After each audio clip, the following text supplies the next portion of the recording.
let's pretend that it's March 2027, okay? And Trump goes on TV. He announces Operation Iranian Freedom, a full-scale U.S. invasion of Iran, along with Israel, Saudi Arabia as its main partners, but the United Kingdom, UK will be involved, Australia will be involved, UAE will be involved, Poland will be involved. Okay, so you have many countries attacking Iran together. And Trump goes on TV and explains to the American public why the United States is fighting this war. Okay, and this is what Trump says. First, he says that for the past year, there have been violent protests in Iran. You have religious protests, you have political protests, you have ethnic protests. The Iranian people are sick of the Ayatollah. They are sick of the dictatorship. They want democracy. They want freedom. And in response, the Revolutionary Guard are killing thousands of protesters.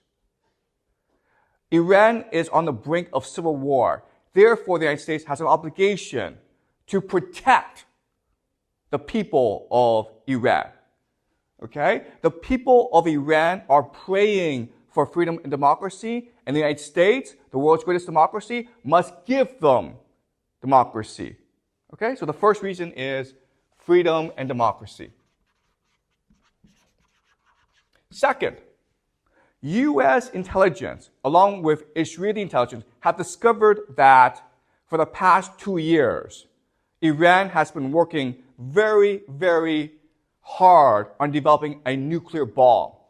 In fact, Iran is only 1 month away from having 3 nuclear bombs, so that New York City, San Francisco, and Los Angeles could all be destroyed. Okay? So to prevent this, we must strike first to stop Iran's nuclear program. Okay? Third, Iranian proxies, the Houthis, Hezbollah, many groups, have been disrupting shipping in the Middle East, in both the Red Sea and the Strait of Hormuz. 40% of the world's oil passes through that region, mainly to East Asia, China, Japan, South Korea. Our global prosperity is at stake. We must go to war to protect these shipping lanes and ensure that the oil goes to China, Japan, and South Korea so that they can continue their economic prosperity. So the United States, as the world hegemon, has a responsibility to protect global prosperity. Okay? 4, Iran has been launching attacks against our allies, Saudi Arabia and Israel. Hezbollah has been violently attacking Israel, killing dozens of Israelis, innocent Israelis. The Houthis have been attacking Saudi Arabia oil fields, damaging the economy. We have an obligation to protect our allies, our friends in the Middle East, okay? And the last reason is we know for a fact that the Iranian Revolutionary Guard Corps is a sponsor of terrorism. Last week, in a mall, there were gunmen who went and killed 107 people. Our intelligence says that it was most definitely an Iranian operation. Okay? So for these 5 reasons,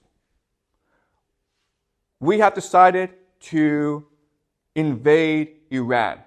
100,000 U.S. troops land. Maybe 200,000 Saudi Arabia troops land, okay?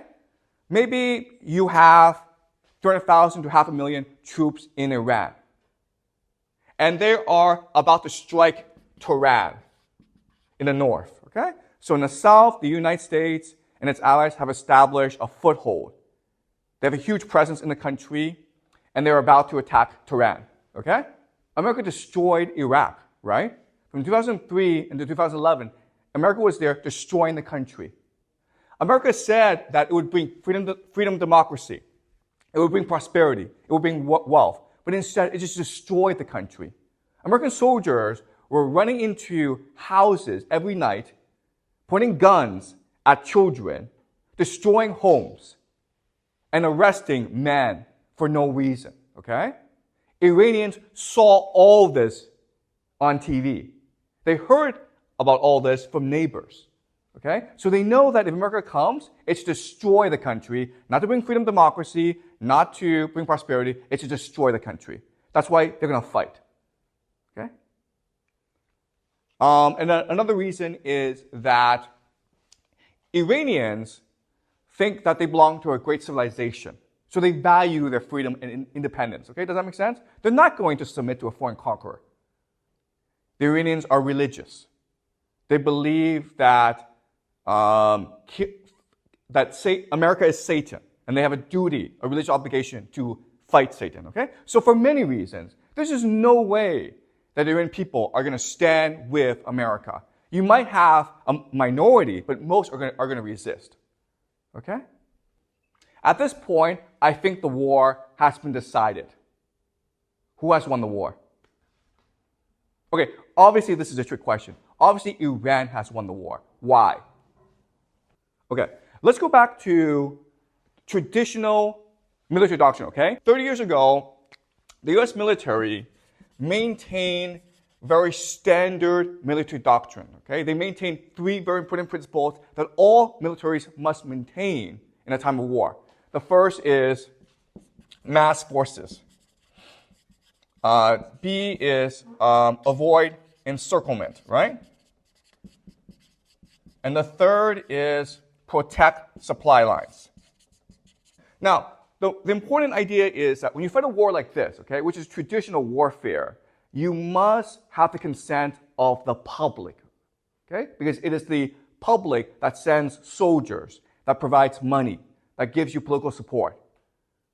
But in 2003, the US military changed its military doctrine to one of shock and awe. Okay? And what shock and awe means is that you don't have to follow these three principles anymore. You can use air supremacy. You also have technological omniscience. And you also have special forces. And this allows you to fight wars cheaply, quickly, and decisively so that you no longer need public political support for fighting wars. And as we also discussed, this created the idea of hubris in the American military. So the American military, because of the 2003 war in Iraq, are confident that they can win any war, any place, against any enemy. We know that this doctrine is actually not true. And we know because of something called Operation Prosperity Guardian. Okay? So a few months ago, the Houthis, which are a rebel group in Yemen, they started to attack ships in the Red Sea. Okay? And a lot of trade goes through the Red Sea. So the American military dispatched a massive naval force against the Houthis. Were the Americans able to defeat the Houthis? No, they were not. So what's the solution to this problem? You have these pirates, the Houthis, going around and attacking these ships, which is affecting international commerce. And that's why inflation is such a huge problem right now in the world. So what's the American military going to do about this? The answer is nothing. Okay? The American military has no solution. Why? Because they don't have the forces necessary in order to undertake an operation against the Houthis. They have special forces, they have air supremacy, and they have technological omniscience, satellites, but they don't have infantry. They don't have lots and lots of ships. Therefore, they cannot stop the Houthis. Okay?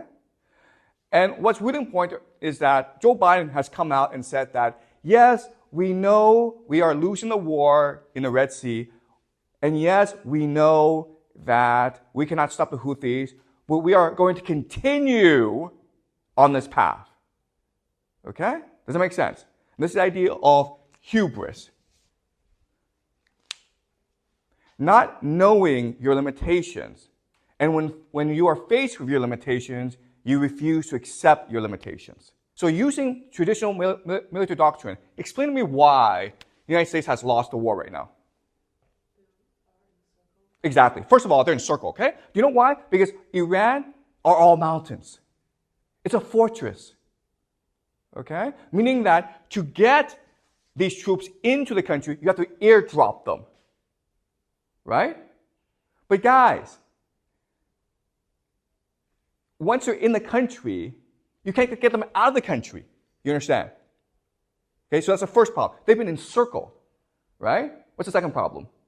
Yeah, that's right, okay? So they failed to mass forces, okay? Iran is a population of 90 million people. You will need at least 3 to 4 million soldiers to even think about conquering the country. They've got 100,000 in this country, okay? And as Jack says, you can't move tanks through mountains. They're not designed for mountain warfare. What are you going to do? Okay? So they can't mass forces, and they've been encircled, and what else is a problem? And this is the biggest problem. Exactly. They cannot be resupplied, okay? They have no supply lines. For them to be resupplied, airplanes have to drop ammunition, food, into the country. But again, Iran is all mountains. So it's very easy for Iranians to shoot down the airplanes. Does that make sense? When you pass through mountains, you can't see what's on the ground. A random guy with a rocket launcher can just shoot down the helicopter, okay? Which is what the Afghans did against the Soviets in the Afghanistan war. And that's why the Soviets lost the war.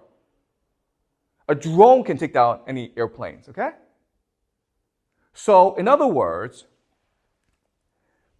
these guys are trapped. You think they're soldiers, but they're not. What they really are hostages. Does that make sense?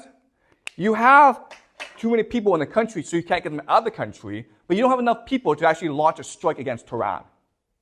You can't resupply them. And they've been encircled by Iranian forces.